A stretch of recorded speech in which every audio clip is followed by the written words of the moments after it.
Communication is one of those important skills that are essential for a successful career. It's almost impossible to have a great career where you reach the zenith of your abilities if you're not a great communicator. So, I want to share with you three things to keep in mind for your communication, especially in the workplace.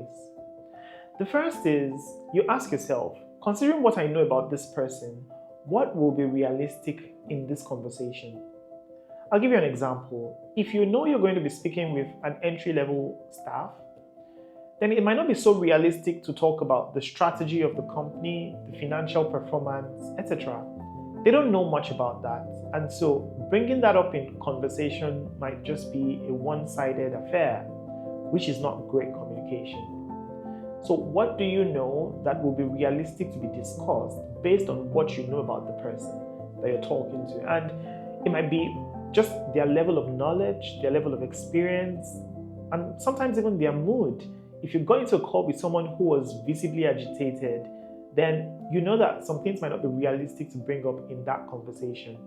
Because part of being a great communicator is to have good empathy for who you're speaking with. The second thing to keep in mind for great communication is before going into a meeting, ask yourself, what do I want from this meeting? What are going to be my needs concerning this meeting or for this meeting? You can phrase it as, what will be a successful outcome for me after this meeting? Having that in mind helps you to check during the meeting if your needs are being met, and if they're not, you can surely bring them up so that the meeting doesn't end and then you find yourself not having any of your needs being met from the meeting. So that is just one way to be very intentional and to be purposeful in that communication. And of course, the third thing to keep in mind is what are the other person's needs for this communication, for this interaction.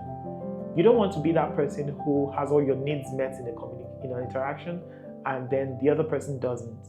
That's not also great communication. And maybe it's not very clear or very visible what the person's needs are before jumping into the meeting.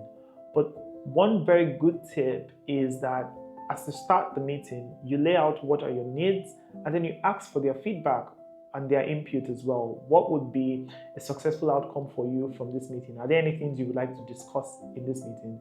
So when you have this collected, then you can start your meeting and make sure that everything that has been highlighted is touched during the meeting, and then everybody leaves the meeting better.